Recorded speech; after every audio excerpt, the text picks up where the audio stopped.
Welcome back. It's time to get interactive. JJ is here. You look fabulous. Oh, thank you, darling. And why have you these are new clothes, David. And they bring the curves out. Watch it. Right, yeah, I'm watching it. Watch it. I'm watching it. What do you have to talk about? Well, tomorrow is May 9th. I know, so very sad. We're taking a quick look at that, a little remembrance. Where were you May 9th, 2001? I was at work. You were at work? I was working in the security services, so right across my office was the, morgue for the people coming in and all of that. So. Oh, you must have seen a lot of people moving in I don't want out. to talk about that. Yeah. Yeah, I can understand. It's pretty depressing, but tomorrow marks the 14th anniversary of the darkest day in Ghanaian sports history. Do you remember where you were on that day? And everything in Dumso News, that was something new on Dumso. We'll be talking a little bit more about that because everything in Dumso News today is new. Venues, songs, demands and promises. We'll be taking a quick look at all of them. And it's Mother's Day on Sunday. Why do you love your mother? Well, my name is Jennifer Jane Asante, and I'll tell you why I love my mother when JN Interactive returns.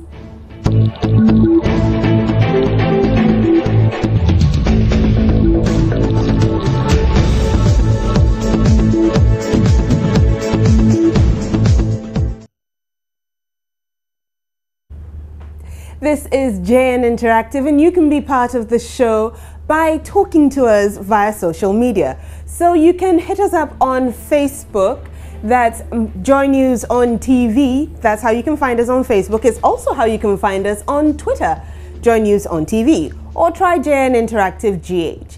Email comes to us by using the address joynewsim@multitvworld.com, or send me a WhatsApp. That's 054 010 9009.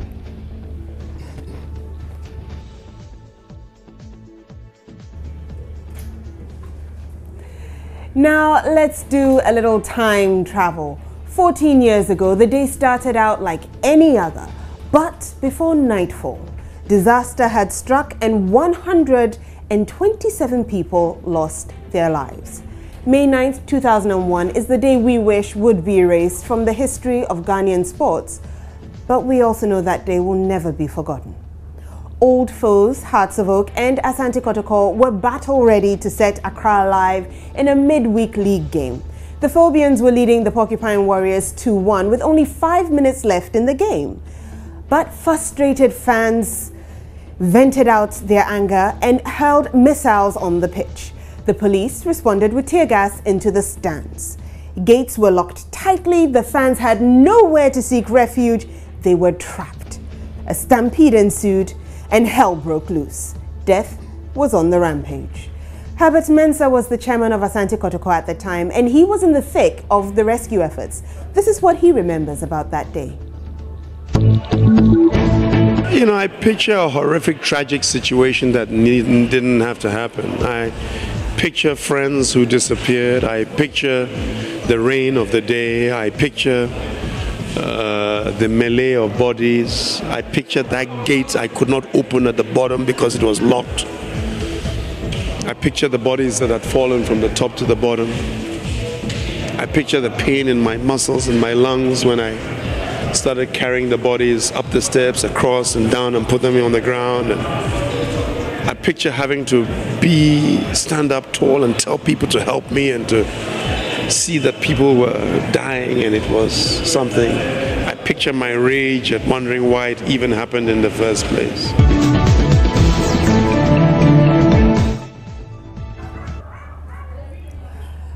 Nobody expected this to happen. I'm just gonna go straight to your comments on Facebook and find out where you were on that day. I have the Mike Sizzler, who is pretty succinct, puts it in one word. He says, home. And then I have Rembrandt Van Eric, who says, home, watching TV. Zachariah Ben Isaka said, I was in my village at Dunkwa called Fahia Kobo. and I was 13 years old then. Interesting name, your village. And Paul Adumbo Sergio says he was at home watching the match, even though by then he was young. Looks like a lot of people were at home watching the match. Amos Ado says he was at home. And Richard Ifache says he was in Ejra in the Ashanti region, but was too young to remember what was seen or heard.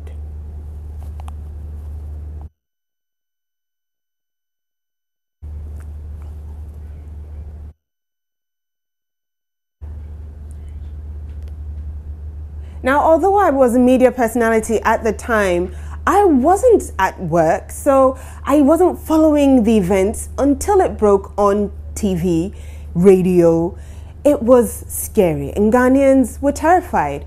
I don't know exactly how people have managed to rebuild their lives, but Herbert Addo has been doing something to help the victims of the May 9 disaster. This is what he's been doing about it.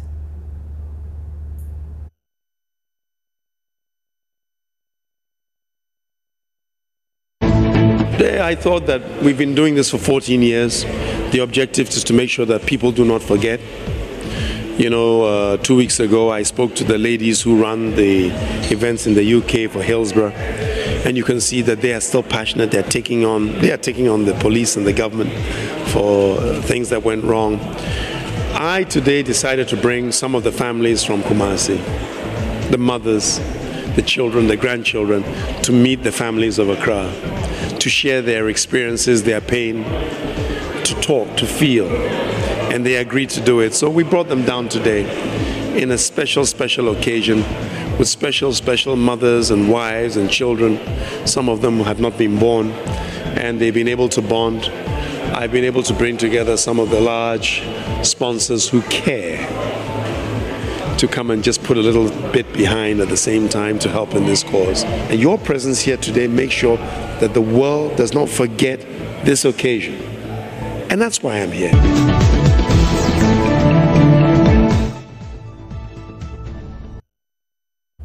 Now, the celebrity-led Dumsor Vigil has a brand new location. In response to a letter from university authorities, the Dumsor Attack Squad has issued a press release indicating that the new convergence point for the hashtag Dumsor Must Stop Vigil is now on the run, also known as Bonjour, on the Legon Presec Road. That's towards the main gate, as in the old main gate of the University of Ghana. Well, that was just a tiny sneak peek of it, but it is worth listening to. One thing worth noting about this song is he does the entire piece without insulting anybody. He just lays out the facts as they are.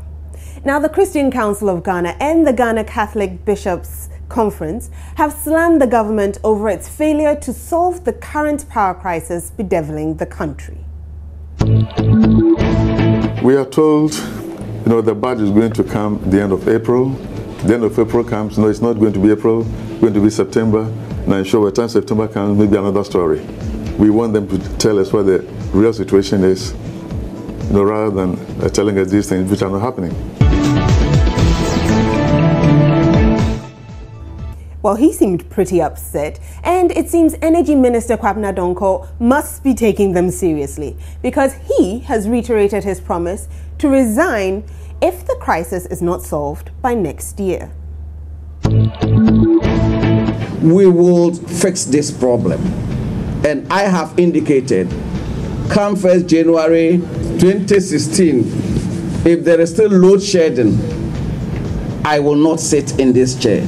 I will have failed, and I'll sack myself before anyone sacks me.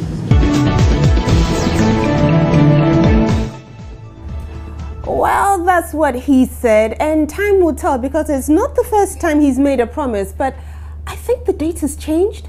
Could be wrong.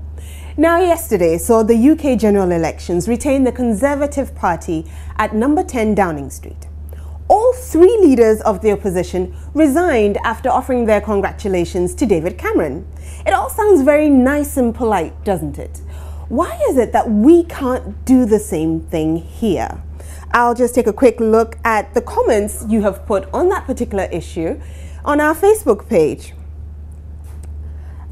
we shared that story, and I have Skyfall Ellie Johnson say, must we always copy from the whites? Hashmu Labo reasons it's because they are white and we are black. All right. Paul Sergio says it should tell you that it's because of wickedness, greediness, and selfishness. Okay. Patrick Redu believes it's because our political system is modeled after our own traditional chieftaincy. We feel that we are all royals and the throne belongs to us and our progeny. Nana Yahweh J says, we all know that it will be the last thing they will do on this earth because they are corrupt and selfish. Moses Tete says, Ekufu should resign too. It's not late. Gabby Nelson believes it's because Ghanaians never accept defeat. We always stand tall until the bones are rotten. Why is it I think I know which football club you support? Kin says because Ghanaians worship mediocrity, and Abdulaziz Abubakar says Ghanaian leaders are not fearing their creator and they shall be judged one day. Okay, that sounds ominous. Those are a couple of the comments that we have on our Facebook page. We'll take a quick break, and when we come back, we'll be talking about mothers.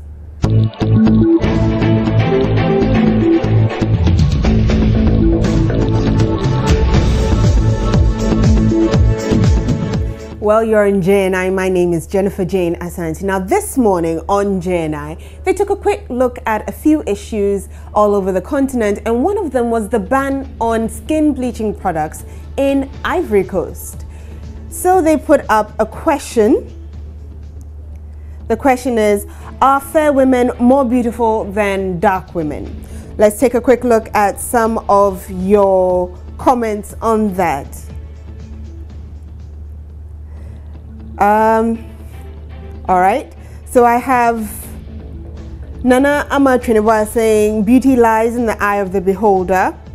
Francis Komla Agble says being naturally fair is beautiful, but the half-caste wannabes are the most ugly ones.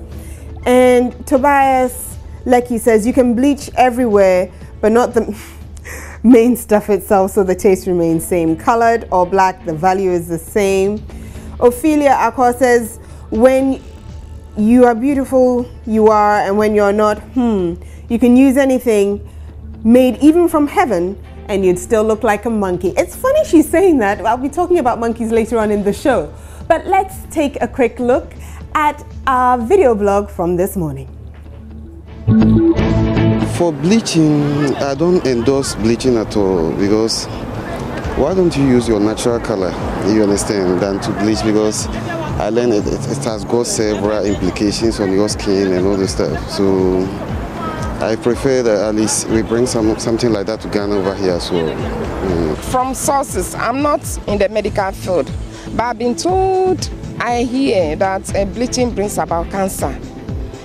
Yeah, and I should think it's very true, because formerly cancer was very, very scarce in Ghana. And that time too, there was not a lot of bleaching. Excuse me to say, formerly, when you hear about bleaching, it's about this high time women. Yeah. But now almost all the women, even in the villages, you see them bleaching. And then in the final analysis, a whole lot of complications, cancer in the system.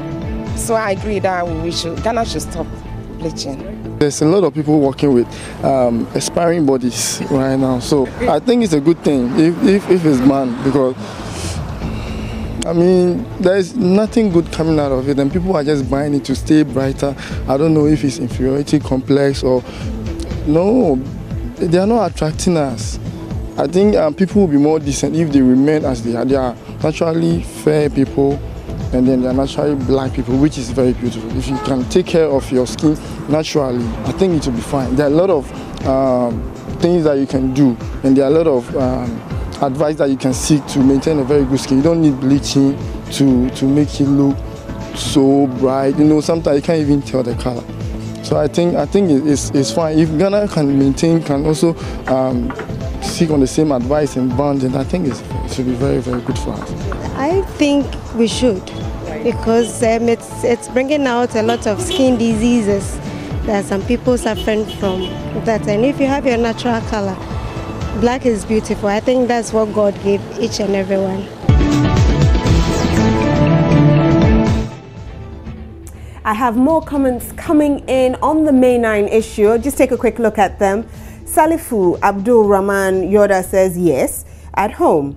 Newton Japheth was in the bush tapping palm wine. Hey, I see. And Ideal Yuka says can't remember. Prosper Achichogri says I was at home cooling off with a bottle of malt. And Emmanuel Obrimpong says what a disaster. So we took to the streets with that same question. Where were you? May 9th, 2001. And this is what we found. I was on the Accra Sports Stadium. The feeling was very terrible because the earlier stage we thought the thing was something simple. But after the police are shooting the tear gas, we all ran to escape our life. Certain guy where I hold his shoulder, where I jumped to hold the gate, then I struggled to come outside. I was at Abosokai, yeah, my locality. But I nearly went to stadium. In fact, I support House of Folk, Accra House of Folk. So I made a plan of going, but it seems it's rained a little bit, so that prevented me from going. Now they house. Before then, now they watch the match. Before this incident happened.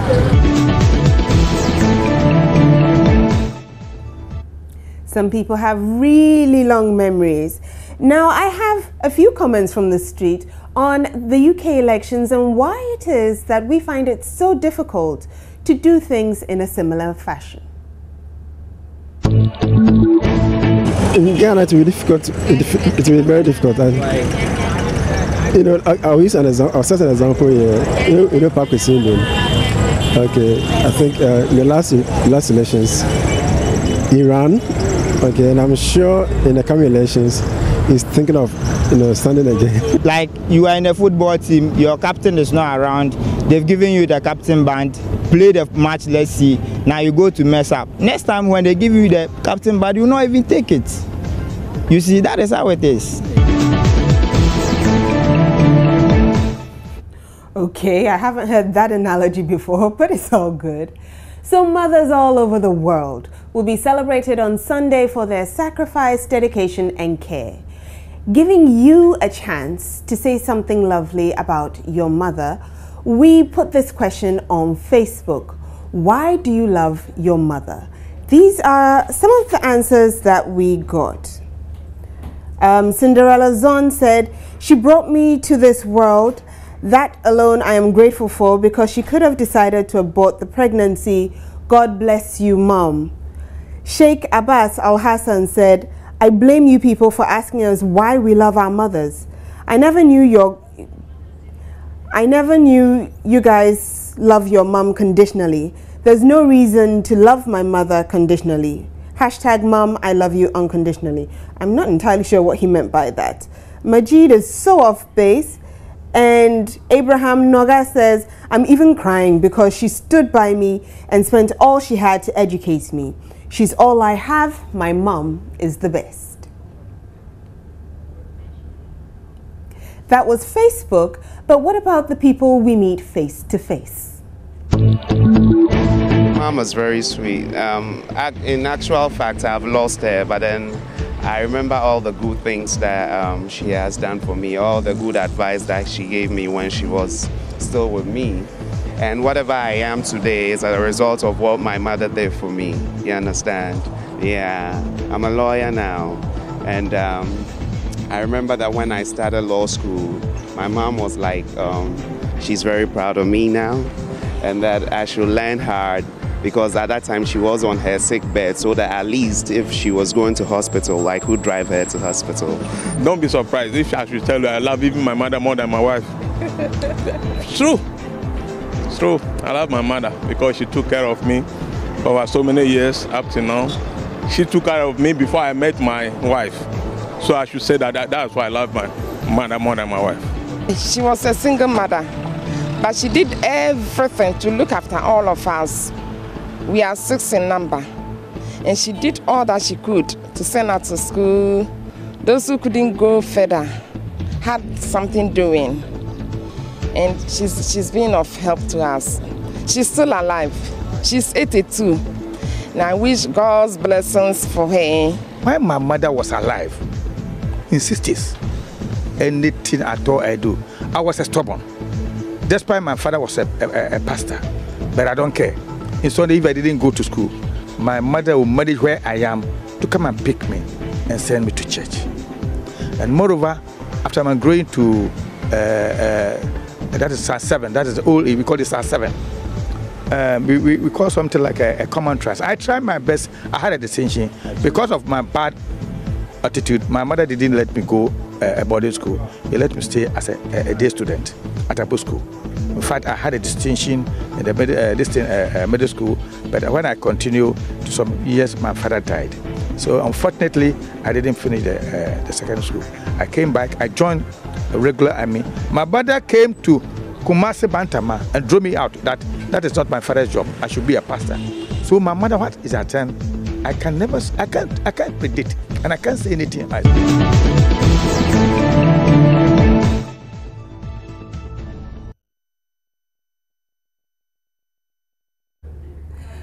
That was tough love, wasn't it? That mom went to hell and back for her son. Right, so we have a couple of pictures for today. Let's take a look.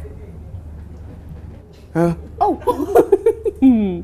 I'm assuming he's supposed to be on duty? Yeah. That's oh yeah. Have you seen that one? Yeah, the Dumure doll. Bringing you the sock. Interesting.